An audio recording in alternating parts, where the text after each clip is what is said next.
Hi everybody, Wave 3 News Meteorologist Ryan Hoke here with a Hokey video blog update, a special edition for this Friday morning. As Christy Dutton is off, I thought I'd fill you in on the pattern over the next couple of weeks. This is a very interesting time of year. We've kind of got the battle of two seasons. No, it's not winter and spring anymore. It's really spring and summer, but there's a little hint of winter in that forecast. We'll show you that in just a second. All right, let's start out with this morning. Beautiful blue, cobalt blue skies over E-Town from our Kentucky One Health Sky Track camera there.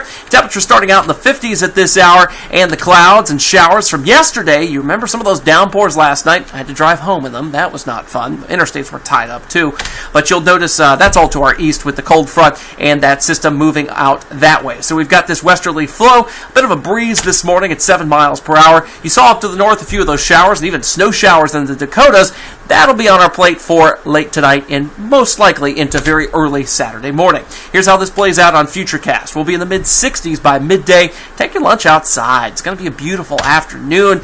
Dinner outside sounds like a great option too. I'm always about food this time of morning. I think I'm hungry.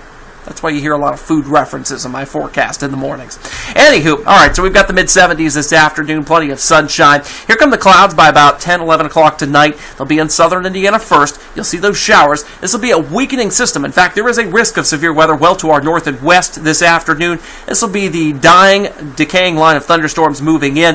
It's going to decay so much that it's just showers, all right? So we're not looking at any sort of risk of these storms not decaying or decreasing in intensity as much as forecast, and suddenly we have severe weather. Nope, just a few showers, guys. Not a big deal. Southern Indiana sees them after about 1 a.m. We'll see them here in Metro Louisville between like 3 and 7 o'clock in the morning, so just before and around sunrise, and then they're out of here by mid-morning.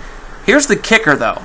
Temperatures Saturday afternoon likely don't get out of the 50s for many to most of us. Yikes. Yeah, that's right. A very chilly day on tap for us.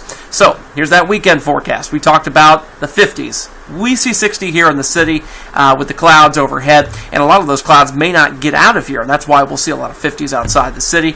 It looks like by Sunday morning we'll be in the 40s and the 30s. Is there a small frost potential? Yes, there is. It is a non-zero potential, but it's very close to being just incredibly tiny, all right? So it's not a big deal. Look, I planted my garden already, and I don't think it's going to be affected by it. So if you did the same, I wouldn't worry about it, all right?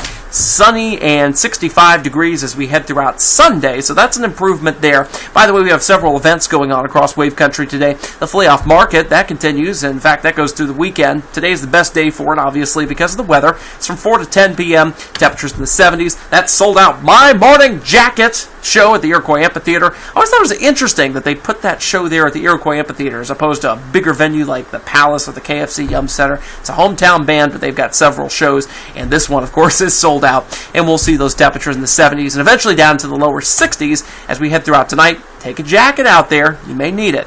So for Saturday, here's the setup. Here comes the cold front that we talked about. It's going to be moisture-starved. These showers will be decaying as they move in. Here comes the cooler air just behind it. And we mentioned about the clouds, how they're going to be lingering for much of the day, especially north and east of the city. You'll see that here on Futurecast.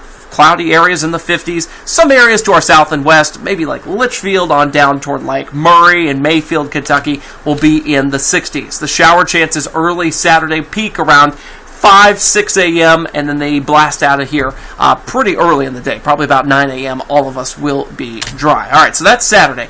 Here's Sunday. Sunday morning, many of us in the 30s outside the city. This is the North American Mesoscale model, a snapshot of 7 a.m. on our Sunday. And you'll see we're in the 40s here with the city. Should be pretty safe from frost again. But a couple of folks outside the city, those sheltered valley locations, I'm saying like up toward Tell City and Carrollton, those are usually the coolest spots in the mornings. You guys may have a patch or two of frost. I wouldn't be overly concerned yet. So here's the deal. Watch Kevin tonight. He's on at 5, 6, and 11, and you'll want to make sure to watch his forecast because he'll have the latest on any sort of small frost concern we may have. And watch me, of course, again tomorrow morning, and we'll have the latest on that. So by Monday, here come the shower chances once again. This is going to be a situation where a warm front gets draped right over I-64, and this is the latest GFS model, by the way. and it takes numerous rounds of showers and even some thunderstorms at times. Severe weather just not on the list because this is a warm front, not the cold front part. So most of the instability will be down to the south toward Arkansas, the deep south. For us, it is going to be numerous rounds of rain because the front will be so stationary throughout, looks like a 48-hour period, and we'll see numerous waves of showers and some storms at times. Some of this could be heavy. Not the thunderstorms, just the rain. We'll have to watch for flooding concerns once again. I know. It's kind of like last week again, but not as severe, thank goodness. And I don't think it'll last quite as long because by Wednesday afternoon, we may dry out completely. We'll keep a rain chance across our southern counties during that time, and you'll see that rain chance decreasing Wednesday into Thursday. I've lowered Thursday's rain chance all the way down to 75, or I should say 20%. The temperature will be 75 degrees just because that warm front looks like it's going to recede as we head through that time frame. Now, this is a lower confidence forecast, so stay tuned. We may have some changes. I don't think it's going to be a huge deal, though. So, the earliest alert outlook. This is when things get interesting, all right? So we're going to start off in the 70s, maybe a storm chance on the 21st. Then we see several days in the 80s. Here's the setup. We get into this stormy setup that we're in as we go throughout probably next week or so. You saw several of those days in the stormy category, certainly with the warm front draped overhead. But then, around the 21st, the 22nd, that jet stream lifts northward. This is almost a summertime pattern, so we get kind of a blocking setup over the eastern half of the nation. Kind of a nice ridge building in here. Gives us a warmer flow, and we'll see several of those days in the 80s as we head throughout the 23rd to the 26th. I don't see 90s yet, but I see some days maybe in the mid to upper 80s. So yes, we are heading towards some summertime weather. I know people are itching for it. I know people are itching for a drier pattern. That would be a drier pattern that we would see outside of any isolated storm chances. So there's good things coming if you're patient and you wait, because I know a lot of folks are sick of the rain. We got good stuff coming your way. All right, guys, that's it for now. Meteorologist Ryan Hoke. Enjoy the rest of your Friday. It's going to be beautiful. I'll be back on Sunrise starting at 5 a.m. on Saturday morning.